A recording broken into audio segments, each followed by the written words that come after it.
Okay, so we're talking about Charlie Ward finally today. Yeah. So we've both had grief with Charlie Ward. He's basically an identity thief and a thief. Doesn't pay. Certainly was with you, and he didn't pay his bills with me. Yeah, yeah. So do you want to talk about Charlie Ward not paying your bills and you making him? Well, I'd like to start actually the relationship with Charlie Ward. I thought we were getting along really well, and you know, I had heard a little bit about him.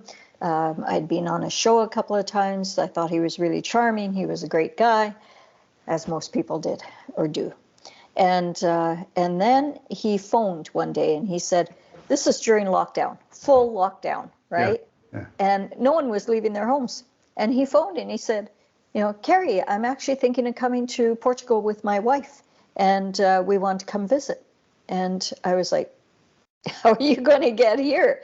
You know, I don't know if you know the GNR, which is the police in Portugal, but my gosh, you don't get past the GNR, right? And he was like, I can you know, move magic. I can use my magic, not a problem. And I said, "Well, what are you coming for?" And he goes, "I have something that I want to talk to you about."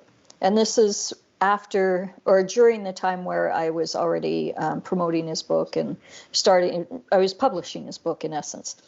And so anyways, I get this phone call. He's at the border and he's stopped between Spain. He's in Marbella and I'm in Portugal. And so it's about a 3-hour drive between both of our places, apparently. I've never been to Marbella.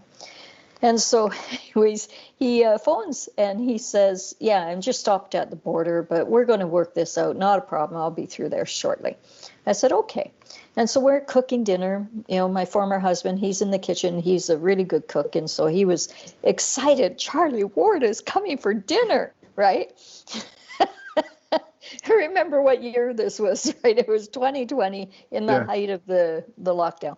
And so anyways, another hour goes by, hour and a half. And so I phone Charlie on his cell phone and I say, "Hey, how's it going?" He goes, "It's really strange. They're not letting me through." And I was like, "Well, it's lockdown, Charlie, right? And they have blocks at virtually every roundabout, you know, major roundabout in the city. They won't let you in." And he goes, No. I'm on the phone with my lawyer right now and I'm going to get in." And I was like, wow, you get your lawyer involved. Wow. I'm hanging up thinking, this guy's pretty impressive. He can get his lawyer involved to get through the border. Pretty impressive stuff. So anyways, 3 hours later, he phones and he says, "Yeah, we're not getting through." And I said, "Yeah, I didn't think so." Okay, so he turns around and he and his wife go home. And shortly after that, I send him a bill for, you know, the commission that I was supposed to be paid for many months. And he writes me one nasty letter, which we'll go back to. I'll give you the full story on that. But then I started to realize as I watched him, you know, converse with other people, like Tarot by Janine. She was a good girlfriend, Canadian. She changed after, in my opinion, I believe she changed after working with Charlie. And then he was working with General Flynn. General Flynn, I also thought was a good guy until I started to actually look into him energetically. And then, what's his name? Lynn Wood. Lynn Wood is a defamation lawyer. He cannot say anything unless he has absolute proof. And he knows he has absolute proof, right? Because he won't say anything unless he can actually prove it in the court of law. Yeah. And he was the first one to say General Flynn is part of the cabal group, right? Yeah. Bad apple. With a capital P. With a, yeah. And same with Charlie Ward, right? Yeah. Wow. Yeah. So then all of a sudden I was like, I get it. That's why he couldn't get over the border. I had protection, right? Yeah. I don't know what he was coming to plan to say or do, but you know, Spirit let him. You've done all the book work, right? Which is actually really tricky. What you do with the book publishing, I can't do. It's over my head. It makes me go to sleep, if not go to hospital. You know, it's just bad. It's so much work. Oh my God, you have no idea. Imagine a scenario if you'd done all the work and he didn't want to pay the commission and he was over here to poison you and kill you, which I wouldn't put it past. Well, yeah, I don't know about that, but people, I think, definitely did change energetically. Like I don't even recognize Tarot by Janine anymore. You know, the painting that she has of the black leopard behind her, menacing looking. Yeah, it's a different, just different energy now. Yeah, she was all for me, and then what's his name, Dave Mahoney, who's actually David George O'Mahony, so he's operating under a false name. He got to her, so she started to do readings that were against me. But I've got enough readings there that are just absolutely miraculous and for me, so that the energy of the tarot readers is absolutely for me as king. Yeah. They said there were two kings, and then another potential king, Prince Regent, Prince of Light, turned up in May of this year. And we spoke for 6 hours non-stop. We were finishing each other's sentences. And he had the other side of the coin, right? If you imagine the Lord of Rings trilogy, where we are returning the rings to Mordor, that's exactly what happened. Right? So both sides of the same coin. Tarot readers predicted two kings. He said, "Oh, the king, yeah, Joseph Gregory Hallett king, and there's another one, right?" And he predicted that in about early 2021. So he was right on, and no one else picked up on that. Wow. So you got that right. My first impression of Charlie Ward was there is a sociopath, if not a psychopath. Right? And why would you say that? That's just the reading I get off them straight away. You know, I go, ugh, you know, do I have to have this guy on the show? Because Dave Mahoney was trying to introduce me and do the movie on me. And then he was an agent working with Charlie Ward. Charlie Ward spent time in a kibbutz in Israel, and he's a Mossad asset, right? And Dave Mahoney is a Jesuit, right? So you get a Catholic or a Freemason who has got a criminal record that they've been charged, convicted, and not sentenced, then they are catch and release. I mean, you've got a Freemason, Catholic, or both that's catch and release. They're acting on the Jesuit agenda, which is to create a world with no values. And well, I can. Sorry to interrupt there, but I can confirm for you that Dave Mahoney told me that he can't go into the States anymore, that he has a criminal record and he's not allowed in the States anymore. Yeah, so he has a criminal record. So basically, they were a psyops. The Jesuit Dave Mahoney and the Mossad asset Charlie Ward were attacking me to steal my identity, which is exactly what they did. And all the money, like I didn't get any money out of it, or a little bit, you know, I'm talking under 10 grand. So I got 5 grand of book sales, and that was actually launched beforehand. That was from me. Right, and then just stop. It was like the fastest bell curve in history. Bell curve goes like that, and mine was like this. Right. So what they did is once they did the first interview, Dave Mahoney had no idea what it was about. He didn't know my story at all. He said he was a director. He'd never directed anything. He said he had a huge web presence. He opened his web presence 10 days beforehand. And he had nothing before that. And he didn't even know what questions to ask. So what he did was had a big drinking session the night before filming till about 1:30 a.m. and then filmed the next day. And he's sitting there starting to interview me, and he goes,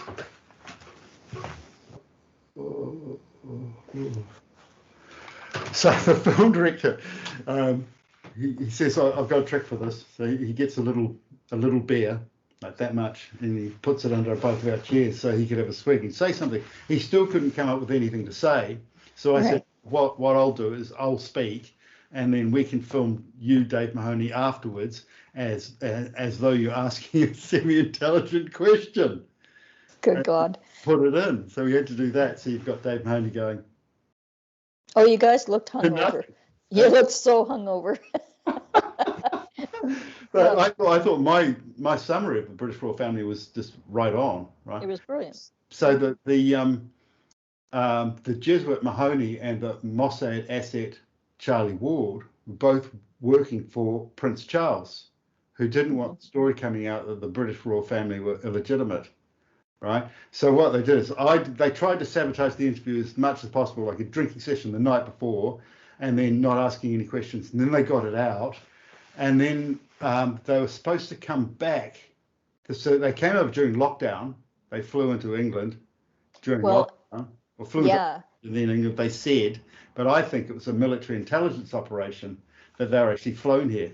Yeah, I asked how they got in as well, because Dave Mahoney kind of laughed and he said, "Oh, we have our ways." He's told me that he flew from somewhere, it's either Western Spain, I think it's called Rota Airport or Ruda Airport, and then into Ireland, and then supposedly caught the ferry from Ireland to cross to Wales, and then drove all the way down, in which case they arrived really fresh and really early. Yeah, and then there was nowhere to film. They hadn't organised anywhere to film, so Jack Kidd came up with Jack Kidd, the 1922 Club, which is where the Prime Minister has decided.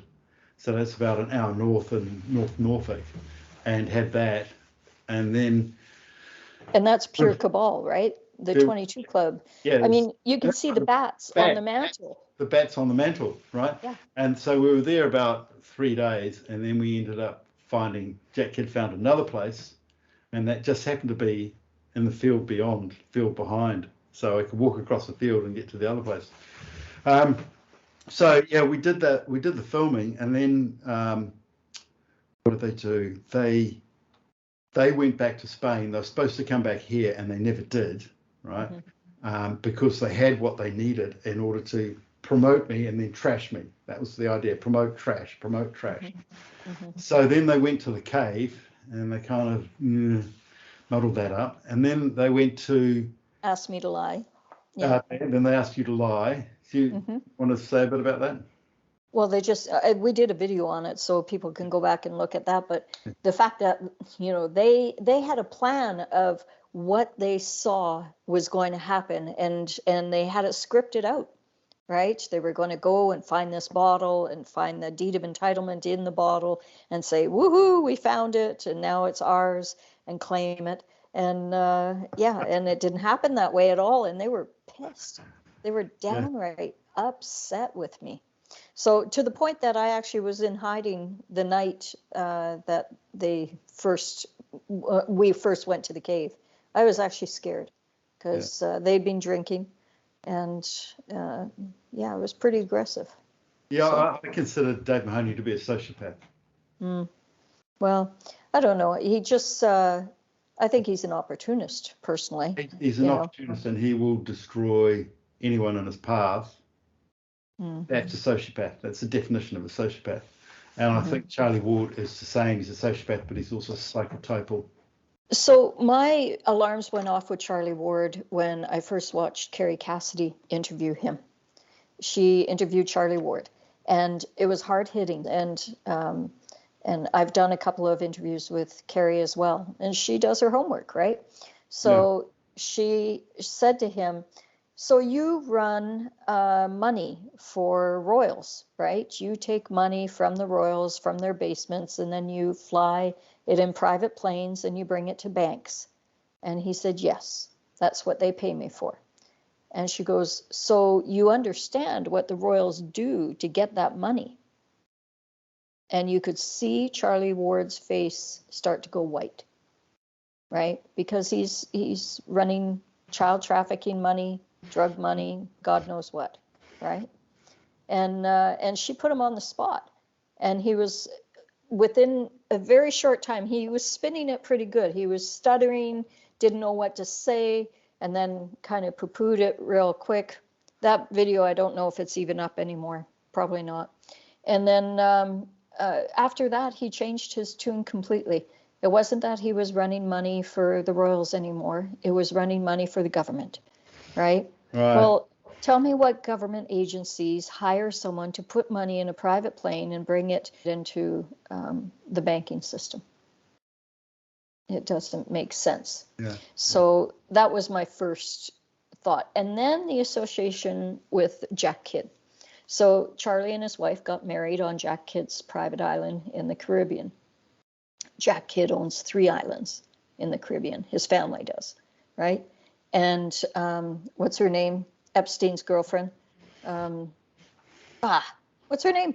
I can't remember. Anyways, Epstein's girlfriend is a friend of Jack Kidd, right? Her father was the publisher who got drowned. Maxwell. Yeah. Yeah. Ghislaine Maxwell. Ghislaine. Yeah. Thank you. Okay. Everyone's writing in the comments right now going, for God's sakes, it's Ghislaine Maxwell. Anyways, I don't know if she was at Charlie's wedding, but she certainly spent a lot of time, from what I understand, on the kids' private islands. And that's where Charlie got married, was on those private islands, on one of them. And the Kidd family is actually part of the royals. They're part of the royal families, right? It's my understanding. Well, Jack Kidd's great-grandfather was a lord who was in charge of propaganda during World War II. He's big in the media. Mm-hmm. Yeah, well, they actually tried, Jack Kidd and Charlie Ward and their agents like Justice and M. Seek of Truth. They tried to create a story where I was involved with Ghislaine Maxwell. But I've never met her. I've had no phone calls, emails, nothing. Nothing, hey? Nothing, Yeah. nothing. Good thing. Yeah. So, well, all this information about Ghislaine and the islands and everything, that came to me from Charlie Ward. He told me about the 3 islands, about the kids. And actually, it was Dave Mahoney told me as well. So it was Dave that told me about Charlie Ward's wedding, all of that information. I know they own at least one island there. Yeah. So Dave Mahoney showed me a picture of you guys filming your first, video film in England. And you were standing there with Dave, the camera guy, Dave Mahoney, and Jack Kidd, and a couple of other guys. Yeah. Oh, I got creeped out. I was like, oh my God, do you not realize who you're standing with? There's some evil people standing there. Like, holy. After we'd finished filming, Robbie Williams, the Producer, music dude, he phoned up on Skype, right? So am I having a chat with him or his body double? Who knows?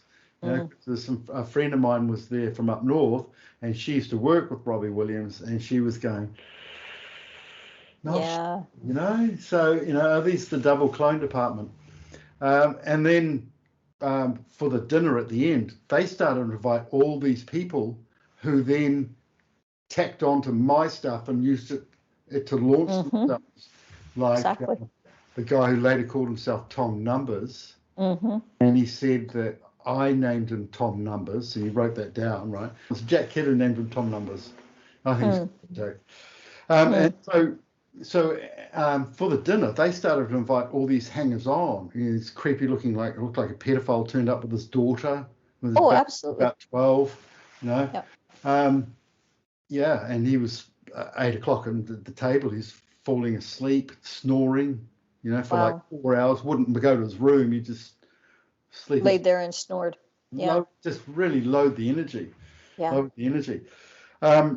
So just to be clear, I have nothing to do with Charlie Ward.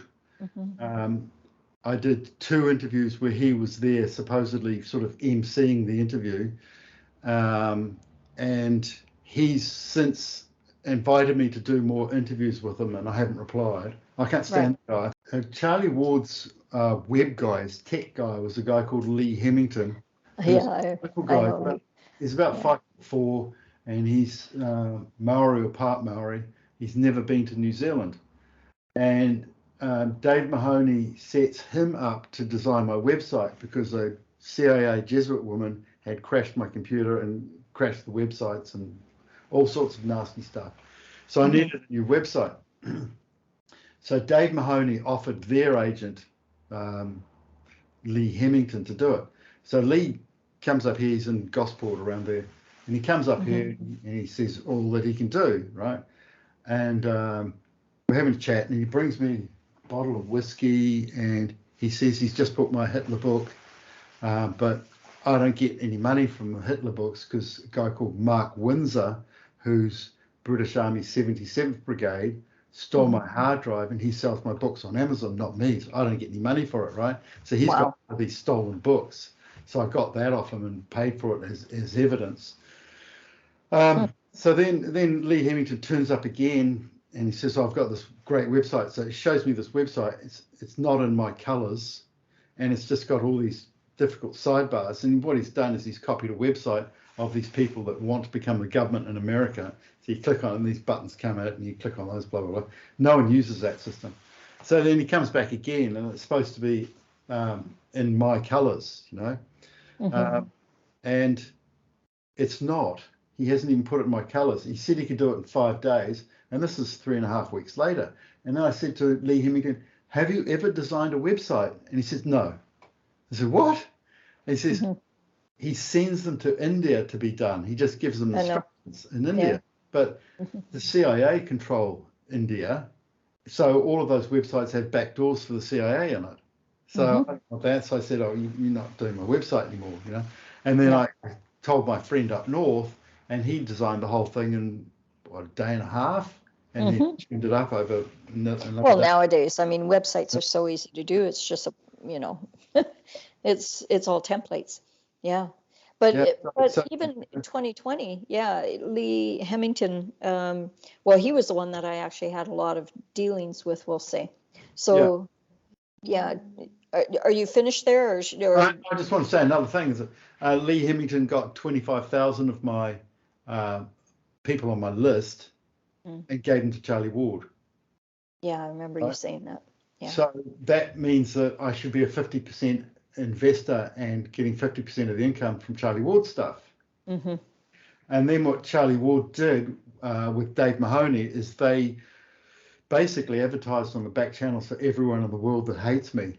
Right. So I got my two evil, ugly sisters who were fulfilling the Cinderella prophecy. They rang up, and just to make it clear that my eldest sister, we kicked her out of the house when she was 14. I was 12, because she tried to kill me with a pair of dressmaking scissors, stabbing me to the forehead. My brother just grabbed her arm when it was like just about to touch my forehead. So we kicked her out of home when she was 14 and sold the house and moved 4.5 hours drive away just to get away from it. And we didn't see her for 10 years. And then when she came back, we kicked her out again after about 10 days. And then, so when she tried to do the stabbing, it was like 1973, which was The Exorcist. So this was just before The Exorcist. And she's possessed, Amanda Pink, she's possessed with 48 evil entities. She can play the piano quite well, so she'll be playing the piano.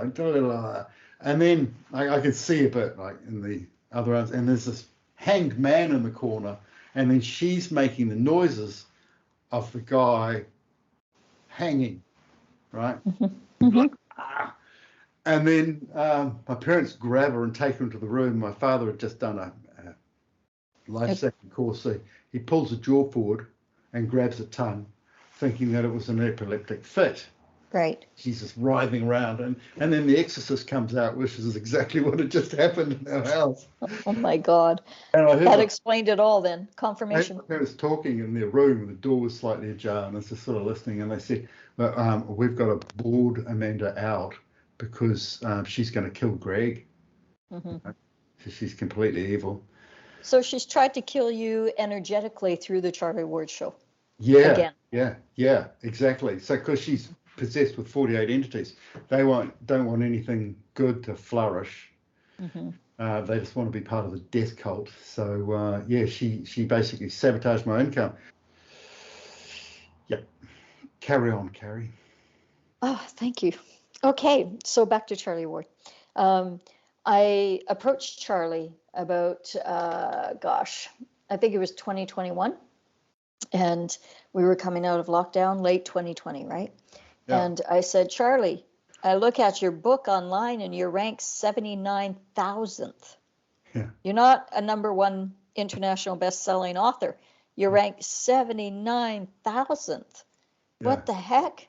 And he goes, yeah, you know what? Mark Atwood actually is my publisher. He's never published a book in his life. And he said that he would volunteer and do it for me. And I said, well, do you mind if I look into it and see what was done? And because I can get you to number one. It'll probably take about a month. But, you know, my clients, X amount of money, it's a lot because there's a lot of work in it. And so we agreed to half. Okay. And once I looked into it, I realized, oh my God, it was a shit show. You know, it was just a mess. He had bought the ISBN numbers online under Nielsen. And so Nielsen showed up as a publisher. And Mark Atwood was like, but no, I'm the publisher. And I was like, no, actually, Nielsen's showing up. And I said, who's Nielsen? And he goes, that's my tech guy. And I was like, no, it's not your tech guy. That's actually the company that you get ISBN numbers through, right? Yeah. And so anyways, it was a mess. The back office was, you have tags, right? You know, for your being able to Google search, right? Category tag. Yeah, exactly. And so the category tags were half were missing. He didn't fill them out. And anyways, I don't want to bash Mark Atwood here much. No. Much because you know what he wouldn't give up his publishing. I said, well, as a publisher, I need to do a second edition and I need to launch it properly because I can't change any of this. Once you've set this in stone, I can't change any of this. So the only way to do that is to actually do a whole new launch. I'll bring in new ISBN numbers under my Freedom Masters publishing house, and we can go that route. And went back and forth for like a month, maybe more, you know, and he was getting mad, more and more mad at me that I was going to be the publisher. And I realized, oh, this is becoming a possession thing, right? I'm the publisher. I was like, well, yeah, but a publisher has to do certain things and you're not doing it, right? Yeah. So long story short, he got pretty mad at me and he put in writing, no, I'm not mad at you. I thought, yeah, you are. So anyways, he wouldn't give it up. And Charlie, I asked if I could edit the book. I needed the JPEG version of it because I needed to actually edit. There were so many issues, like, you know, in the very first, oh, shoot. Can we pause this? I got someone at the door. Okay, we're back. Sorry about that. Going back to Lee Hemington and Mark Atwood. Didn't know who I was actually supposed to be working with because I talked to Charlie Ward and he would tell me one thing. He was very apologetic and very cooperative. So sorry, you're not getting paid. I'll make sure that you get paid. And then Lee Hemington would come back and he would say something totally different. He was like, can you hear the drilling in the background? Yeah. Yeah, just one second. Sorry, I just have a tradesperson here. Okay, so anyways, I was talking with Charlie Ward about they hadn't paid me for 2-3 months. And by this time, we had done a show together because I got him to number one from 79,000th to number one. And it took me about a month. I had to look at, I think it was about 15 countries, 10 categories in each country, the 10 top. And it took a lot of effort, a lot of work. And so anyways, when I had to send out my first bill because I agreed that instead of the full amount, right, I'll take half, but 10% of every sale. They were great, not a problem. Well, the first bill for many months was 2,000 euros. And they looked at that bill and went, whoa, no, not going to pay that. and then all of a sudden, Charlie's writing me a letter saying that I used dubious means, freaking hell, dubious means to get his book to number one. And I was like, you know, I was crushed. because I thought, wow, he had no idea how much effort that took. You know, I put every ounce of effort into there. I had an assistant. She was working pretty much full time on it as well. Yeah. The two of us, we put a lot of work in. And to come back with a letter, cease and desist. Do not ever contact me again. I am not Really? paying the bill. Really? Oh, yeah. He served me a cease and desist. And not served me. There was nothing from a lawyer, but from him personally. Cease and desist. Yeah. Do not ask for another dime. I'm not paying anything because you did it with dubious means. And I was like, wow, you scoundrel, you. Yeah. Okay. Well, So I see, just walked away. sociopath, that's what a sociopath does, and also someone who's psychotypal.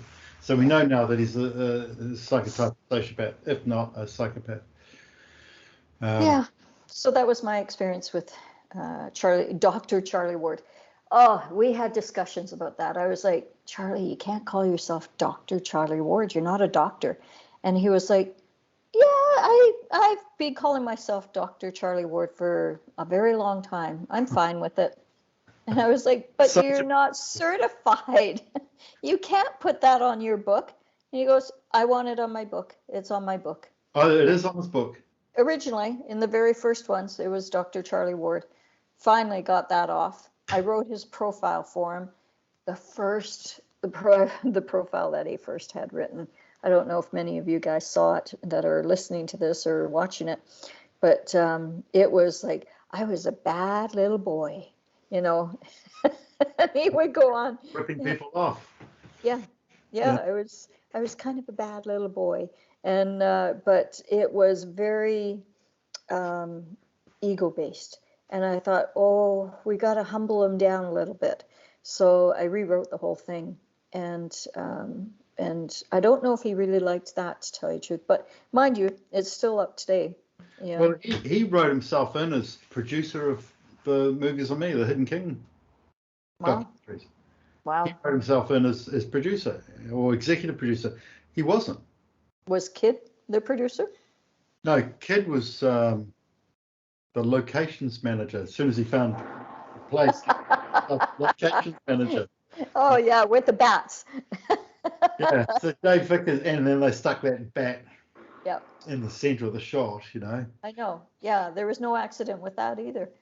Well, I watched it with my former husband in 2020, and my first thought was, why the hell are they sitting with a bat symbol behind them? That's not good. This is not good. You know, it sounds wonderful, but you know, the place that they're at is friggin', that was used for satanic, you know, rituals. You can feel it in the all the British prime ministers get in because they're compromised, and that was the place that they were chosen. So it could have been a place that they were also compromised. Oh, absolutely. Yeah. No, you can feel in that room. It was creepy room. Yeah. And the internet wasn't working properly, so this guy came in, old guy about my age, but balder, so he's older. You and your bald spot, I tell you. He came in to fix the internet, and it should have taken half an hour. And he was there from about 2 PM to midnight. Why? And then he was back from 8 AM in the morning till 5 PM the next day. Right, so spying. Right. So he was no internet guy. Yeah. He was no internet guy. No. When I was in England for a very short time, I don't know if I shared this with you, but I took a video of it. I actually should put it up as a video. Right outside of the place I was staying, they started to dig underground, and they were running wires and running something through the tubes in front of the house. And they went from in front of the house across the street, then they came back towards the house, they came in front of the house, and then they were going on the side because I was in a corner lot. They were going down the side and across. So they made like an L shape right in front of the house with all of these, you know, tubes. Yeah. So I was freaking out. I was like, okay, something's up here. This is not normal. So I went across with the camera in my hand, and I talked to the guy, and I said, what are you guys doing here?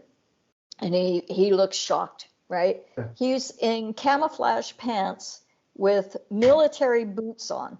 So I said, "What are you doing here?" He couldn't speak English. He could barely speak English. It was like a Ukrainian, Slavic kind of accent. And he said, "Oh, just Wi-Fi." And I was like, "Really? So why are you going all around my house then? Where I'm staying?" And he goes, "I don't know. I just told." And so, anyways, another guy was working down the road, and by the time that I gotten back in the house, he got on his phone. The other guy came. They cleared everything up. They shut it all down, and that van was gone within 3 minutes, 2 minutes. It was so fast. Yeah. So, no, they're doing all kinds of stuff, right? So that guy that was your supposed Wi-Fi guy? Yeah, no. I kind of realized that it wasn't the Jim Wi-Fi guy, and it never got any better. So. Well, I'll never forget that photo that Dave Mahoney showed me, because you were standing there outside and there was a whole bunch of guys beside you, and they're all having a great time. They're all laughing, and it looked like everyone was a little pie-eyed, a little bit of drinking. But I could see like the 4 guys beside you, and I was like, "Who is that guy?" And that was when Mahoney said, "Oh, that's Jack Kidd." And I was like, "Whoa, okay." And the other 3, blah, blah. Yeah, creepy guys. Yeah. Well, they all came in at the end, and the other creepy guys. Jack Kidd was there from the beginning. It all started off well, but they were basically compromised agents. Well, I guess the summary with Charlie Ward is, I think Carrie Cassidy exposed him in 21 when she said, "What are you doing, flying with all of these royals' money?" And he goes, "Well, I'm hired to transport their money. They can't just go into a bank," he said. He used to always say this. The royals can't just walk into a bank. They have to hire someone like me to fly their money. So they bring big vats of money, and we put it on a private plane, and we have security guards, because that's what I was hired to do. I was security, service. And I so think he's watched a movie. I think he's watched a movie and says, "That's me." And that's what a sociopath and a psychopath does. He watches a movie and goes, "That's me. I'll be that. Oh, look, there's a doctor program on. Yep. That's me. I'm a doctor." He's actually a man-child. He's a man-child. Yeah, he's a man-child. What's a man-child? A man who's got... Still a child. He's still a child, right? Got it. Yeah. When they realized that I was genuine after the first video, because everyone's going, "Oh, that's great work, lots of hearts, and I was getting 1,000 friends on Facebook a day, and now I can't even get on Facebook." So I had like 16, 17,000 friends on Facebook, and another one with another 3.5. I had 5,000, and I got rid of 1,500 because I thought they were agents. And when I got rid of all the agents, Facebook just crashed my Facebook, so I can't do anything on it, really. Yeah. It's so censored now that if I post a video, I get maybe 4 views, and they're from other people who have already seen it, I know, right? So I got a message from a friend, a Facebook friend today, and she goes, "Carrie, your video with Greg, I shared it everywhere, and it was turned down. It was shut down on every form of social media that I have." She got shut down. Yeah. And what I'm getting videos, I'm getting snapshots of people who have sent our video onto, let's say, Facebook or Twitter, and it comes up with a grey screen. It's got the title on, which is, really uninviting, Yeah. So that's why people have to join us on Patreon. I really hope that people will go to Patreon, Greg and Carrie, and support us, because unlike Charlie Ward, we haven't made millions from, and I don't know if he's made millions or not, but definitely he certainly used your identity a lot. I think I was the one that showed you. I went on to Dave Mahoney's Twitter account, and it's just, you for all of 2020, 2021, 2022 even, almost every post was with your stuff, right? Yeah. He built himself on your back. There was 6 videos done. So I did the first one of them over here, and then they were supposed to fly back and do the second one with me, and they never did, right? Instead, they went to Portugal because it was close and you could drive over the border. And then they got in an internal affairs asset from New Zealand, MI6. The Security Intelligence Service in New Zealand is kind of MI6, and Internal Affairs in New Zealand is kind of MI5. Right. And they got an MI5 asset from New Zealand to usurp my identity and do videos with Dave Mahoney under a false name. Okay. Huna Flash. Oh, yes, of course. Right. Well, it was the CIA woman that showed up with Huna Flash. Well, yeah, so she came. They came around here, and she was banned from Russia during the Cold War for, I don't know, 10 or a dozen things. Yeah. And I said to her, "Did you do those things?" And she said, "Yeah, most of them." Wow. So that was kind of interesting. So basically what Charlie Ward and Dave Mahoney did was steal my identity and replace me with Huna Flash, who's a New Zealand MI5 asset. And I won't say that, but I could, but I won't, because I'm not doing spiritual stuff right now. So what I'd like Charlie Ward to do is to provide me with his address and discovery so that I can sue him for my part in his show, using 25,000 of my names, which was equal or more than he had at the time, and